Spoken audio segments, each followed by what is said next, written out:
Selamat datang kembali. Banyak dari Anda yang minta kami bahas kata pengantar, buku Zero to One ya dari Peter Thiel dan Blake Masters. Mungkin Anda lagi mikir nih gimana caranya bikin inovasi yang bener-bener baru. Nah, sumber kita jelas buku itu sendiri. Kita coba bedah yuk ide intinya.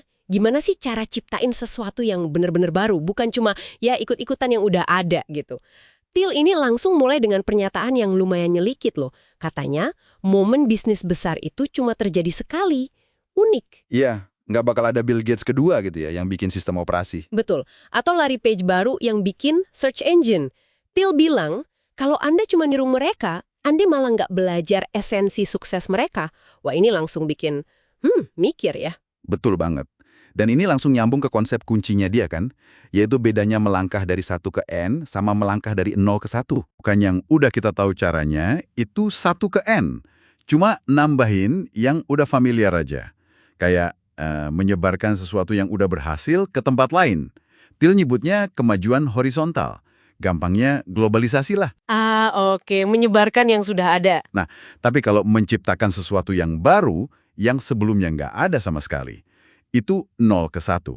Itu kemajuan vertikal, atau yaitu teknologi.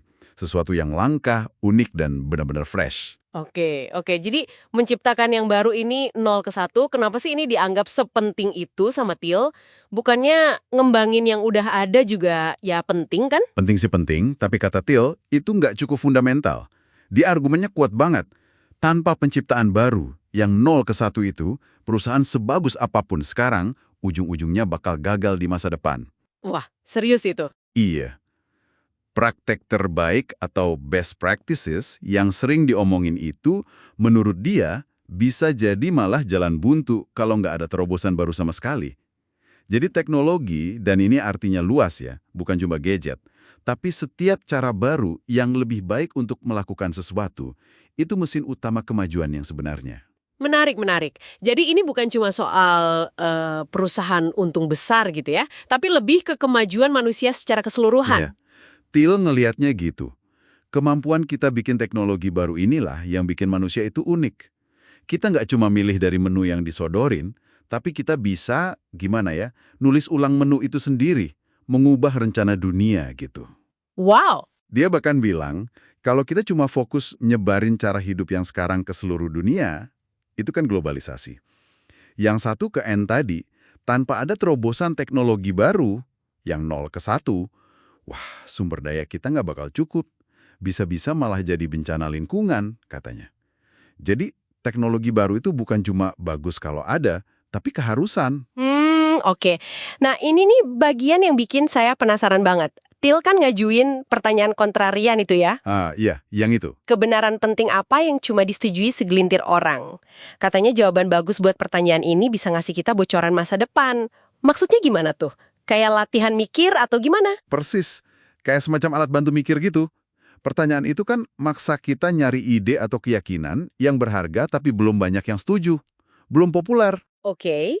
Nah, jawaban kontrarian Thiel sendiri buat pertanyaannya itu, kebanyakan orang mikir masa depan itu ditentuin globalisasi.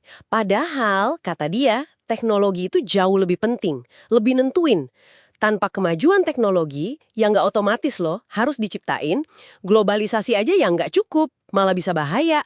Oke, jadi kalau kemajuan teknologi yang 0 ke 1 ini krusial banget dan nggak terjadi otomatis, terus siapa dong yang diharapkan bisa bikin ini?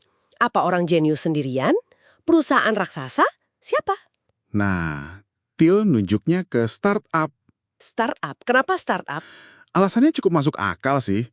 Organisasi besar itu kan seringnya birokratis ya. Geraknya lambat, terus cenderung takut ambil resiko gede. Padahal inovasi radikal itu kan risikonya gede. Iya juga ya. Di sisi lain, individu jenius, sepintar apapun, biasanya susah kalau mau bangun seluruh industri sendirian. Nah, startup ini dianggap ada di tengah-tengah. Cukup kecil buat berani mikir beda, gesit, tapi juga cukup gede buat punya tim dan sumber daya buat wujudin ide gila itu. Jadi startup itu kayak wadah yang pas gitu ya, buat lompatan 0 ke 1.